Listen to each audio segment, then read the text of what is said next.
Le camion est clairement en surcharge, mais lorsque le conteneur est ouvert, il est pourtant complètement vide. L'homme chauve pense d'abord à une panne, et monte vérifier, mais après inspection, aucune anomalie n'est détectée. Le regard fuyant du chauffeur révèle qu'il cache quelque chose. Le commandant chauve sort alors du camion, et remarque que vu de l'extérieur, la carrosserie semble plus longue que l'intérieur. Pour vérifier son intuition, il ordonne à ses hommes de tirer depuis le fond du conteneur vers l'extérieur. La balle traverse parfaitement le milieu. Il y a bien un espace caché à l'arrière. Il se sent insulté dans son intelligence, et retourne immédiatement à l'intérieur. Les migrants cachés sont plongés dans le désespoir. Cette armée est connue pour sa cruauté. Les clandestins capturés n'ont jamais une bonne fin, alors qu'ils pensent être abattus sur le champ. Le chauve n'ordonne pourtant pas d'ouvrir le feu. Il tente même de les convaincre, en leur disant que s'ils sortent, ils auront un logement, de la nourriture et de l'eau. Il affirme que les véritables monstres sont ceux qui les ont enfermés dans ce conteneur. Mais malgré ces paroles, personne ne bouge. Perdant patience, il s'apprête à donner l'ordre de tirer, quand une jeune fille blonde ouvre la porte et sort. Il fait immédiatement signe à ses hommes de baisser leurs armes, et s'approche d'elle avec un air amical.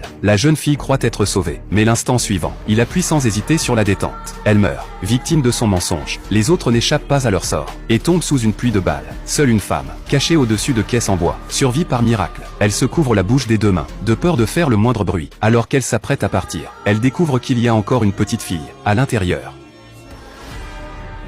Le commandant donne alors un ordre, nettoyer complètement l'endroit, et récupérer leurs affaires. Les soldats exécutent. Les corps sont évacués un par un, puis ils lavent le sang, pour effacer toute trace. Lorsque les portes du conteneur se referment lentement, ce massacre prend fin. La femme ose enfin retirer ses mains, et éclate en sanglots. Elle pense avoir survécu au pire, et que tout ira mieux, mais elle ignore encore que ce qui l'attend sera une catastrophe encore plus terrible.